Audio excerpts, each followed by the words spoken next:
হায় হায় জাহিদ ভাই, এটা কি করলে? এমন দামি বাটি ভেঙে ফেললে। এখন আব্বা এসে তো রাগারাগি করবে। ভাইজান, আমি তো ইচ্ছা কইরা ভাঙ্গি নাই, হাত থেকে ফসকে পইরা ভেঙে গেছে ভাইজান। হুম, তা তো বুঝতে পেরেছি, কিন্তু আব্বাকে এখন কি বলা যায়? ভাইজান, আপনি চুপ করে থাকবেন, বলবেন আপনি কিচ্ছু দেখেন নাই, জানেনও না। আমি আমার মতো করে বুঝাইয়া কইয়া দিমু ভাইজান। তার মানে তুমি মিথ্যা কথা বলবে, আর আমাকেও মিথ্যা কথা বলতে বলছো তুমি? হ ভাইজান, বকার থেকে বাঁচতে হইলে তাছাড়া আর কোনো উপায় নাই ভাইজান। অসম্ভব, আমি মিথ্যা বলতে পারবো না। তুমি জানো না মিথ্যা বলা মহাপাপ? অসুবিধা নাই, বিপদ থাইকা বাঁচার লেগে মিথ্যা কথা বলা যায়। না না, একটা মিথ্যা আরও হাজার মিথ্যা সৃষ্টি করে। এভাবে মিথ্যা বলতে বলতে মিথ্যা বলাটা অভ্যাস হয়ে যায়। তাছাড়া আমার মাদ্রাসার ওস্তাদজি বলেছেন, যারা মিথ্যা কথা বলে আল্লাহ তাদের অপছন্দ করেন, আর সত্যবাদীদের আল্লাহ ভালোবাসেন। সব সময় আল্লাহ তাদের হেফাজত করেন। কিন্তু সত্য কথা কইলে তো মায়ের খাইতে হইব ভাইজান। তাহলে সত্যবাদিতা নিয়ে একটা ঘটনা শোনো। সাব্বির নামে আমাদের ক্লাসে এক ছেলে ছিল, লেখাপড়ায় খুব ভালো। একদিন সে অঙ্ক ক্লাসের হোমওয়ার্ক শেষ করে আনতে পারেনি, কিন্তু আমাদের অঙ্ক স্যার খুব রাগী, তাই আমরা সবাই খুব ভয়ে ছিলাম। তাহলে তোরা কেউ হোমওয়ার্ক করিসনি? আমি করেছি, কিন্তু ওরা কেউ করেনি। কিন্তু আমি তো অর্ধেক করতে পেরেছি। কাল মাথা ব্যথার কারণে তাড়াতাড়ি ঘুমিয়ে পড়েছিলাম। তাহলে এখন কি করা যায়? স্যারের যে রাগ, হয়তো বেত দিয়ে পেটাবে, না হয় ক্লাসে কান ধরে দাঁড় করিয়ে রাখবে। হ্যাঁ হ্যাঁ, আমার মাথায় একটা বুদ্ধি এসেছে। আমরা ভুলে যাওয়ার বাহানা করব, কেমন? স্যার যে হোমওয়ার্ক দিয়েছে সেটা অস্বীকার করব। আমরা সবাই এক কথা বললে স্যারও হয়তো বিশ্বাস করবে। কিন্তু এটা তো মিথ্যা কথা বলা হবে। সবার সাথে মিথ্যা বলা উচিত হবে। বল। আরে, বিপদ থেকে বাঁচার জন্য এমন মিথ্যা বলতেই হয়। সাব্বির সবাইকে অনুরোধ করে মিথ্যা না বলার জন্য, কিন্তু কেউই পাত্তা দেয় না। একটু পরেই স্কুলের ঘণ্টা বাজার পর স্যার ক্লাসে ঢোকেন, হাতে ইয়া বড় একটি বেত। পুরো ক্লাস জুড়ে শুনশান নীরবতা, সবাই খুব ভয় আর আতঙ্কে আছে।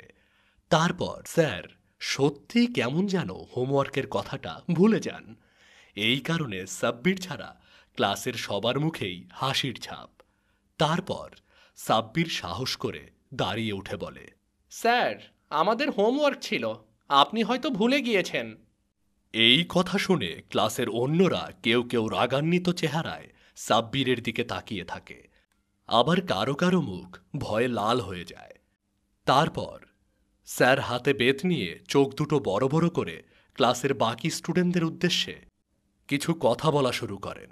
হ্যাঁ, ঠিকই তো, তোমাদের তো হোমওয়ার্ক ছিল, বাকিরা কেন বলনি? আসলে স্যার অনেকগুলো অঙ্ক দিয়েছিলেন তো, তাই কেউ পুরোপুরি করতে পারিনি।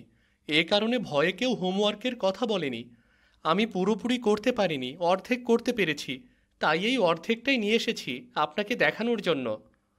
স্যার, সবাই সত্য গোপন করতে চাইলেও সাব্বির মিথ্যা চর্চা থেকে দূরে থাকার জন্য ভয়ের মাঝেও সত্য কথাটি বলেছে। কেননা মিথ্যা বলার সুযোগ নেই, এটি একটি মহাপাপ। মুনাফিকের বৈশিষ্ট্যের মধ্যে মিথ্যাও একটি অন্যতম বৈশিষ্ট্য। বাহ, খুব ভালো লাগলো তোমার কথা শুনে। আমি সত্যিই মুগ্ধ হয়েছি তোমার এই মহৎ কাজের প্রতি। আজ তোমার এই সত্যবাদিতার পরিচয়ের জন্য সবাইকে মাফ করে দিলাম। তবে হ্যাঁ, বাকিদের বলছি, সবাই সাব্বির আর তালহার মতো সত্য বলতে শেখো, কেননা মিথ্যা বলা মহাপাপ। সত্যবাদিতা হল নৈতিক গুণাবলীর অন্যতম প্রধান গুণ। এটি মানুষকে কল্যাণ ও সফলতা দান করে। সুতরাং আমাদের সকলেরই সত্যবাদী হওয়া একান্ত কর্তব্য। আমাদের যদি হোমওয়ার্কটা সবসময় একটু কম কম করে দেন, তাহলে আমাদের জন্য খুব ভালো হয়। আচ্ছা ঠিক আছে, এখন থেকে কম কম হোমওয়ার্ক দেব, কেমন? ধন্যবাদ স্যার, খুব ভালো হলো আমাদের জন্য। তবে হ্যাঁ, অবশ্যই হোমওয়ার্ক করে আনতে হবে, আর কালকের হোমওয়ার্কটা আগামীকাল করে নিয়ে আসবে, কেমন? জি স্যার, অবশ্যই নিয়ে আসবো, অবশ্যই। আসলেও তো ভাইজান, সত্যবাদীরে আল্লাহই রক্ষা করে। আপনার এই ঘটনায় সেইটা বুঝলাম। তাহলে এখন কি করবে? আব্বা যদি জিজ্ঞেস করে এটা কে ভেঙেছে, কিভাবে ভেঙেছে, কেন, সত্য কথা কমু, মুছতে গিয়া হাত থেকে পিছলাইয়া বইরা গেছে। আব্বা যদি মারে বা বকা দেয়, মাইনা নিমু, মাইর খাইলে খামু, পাপ থেকে তো বাঁচুম, আল্লাহ তো খুশি হইব। তাই যতই আসুক বিপদ আপদ, বলবো না আর মিথ্যা কথা। মহান আল্লাহ বলেন, নিশ্চয়ই আল্লাহ সীমা লঙ্ঘনকারী ও মিথ্যাবাদীকে সুপথ প্রদর্শন করেন না। সূরা মুমিন, আয়াত নং ২৮। অতঃপর আমরা সবাই আল্লাহর কাছে এই মর্মে প্রার্থনা করি যে মিথ্যুকদের ওপর আল্লাহর লানত পতিত হোক। সূরা আলে ইমরান, আয়াত ৬১। আমাদের প্রিয় রাসূল বলেন, মানুষ যখন মিথ্যা কথা বলে তখন মিথ্যার দুর্গন্ধে ফেরেশতারা মিথ্যাবাদী থেকে ১ মাইল দূরে চলে যান। তিরমিজি ১৯৭২।